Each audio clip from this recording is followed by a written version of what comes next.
সৈয়দ জামিল আহমেদের বক্তব্য পুরো সত্য নয় বলে মন্তব্য করেছেন সংস্কৃতি বিষয়ক উপদেষ্টা মোস্তফা সরোয়ার ফারুকী।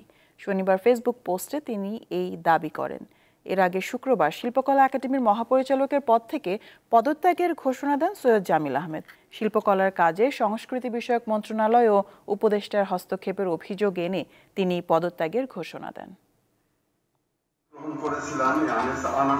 শিল্পকলা একাডেমির মহাপরিচালকের পদ থেকে সরে যাওয়ার ঘোষণা দিয়ে ব্যাপক আলোচনা সৃষ্টি করেছেন নাট্যজন সৈয়দ জামিল আহমেদ। শুক্রবার সন্ধ্যায় শিল্পকলা একাডেমিতে এক অনুষ্ঠানে নিজের পদত্যাগের কথা জানান তিনি।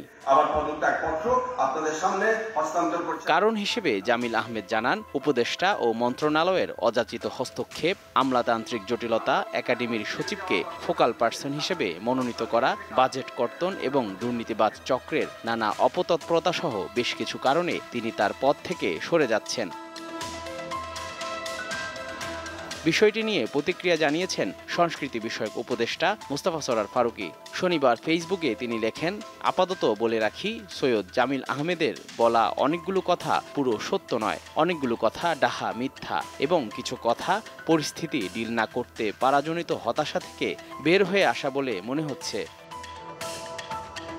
এদিকে সাংবাদিকদের প্রশ্নের জবাবে প্রধান উপদেষ্টার প্রেস সচিব জানান, উপদেষ্টার বক্তব্যের পর আর কিছু বলার থাকে না।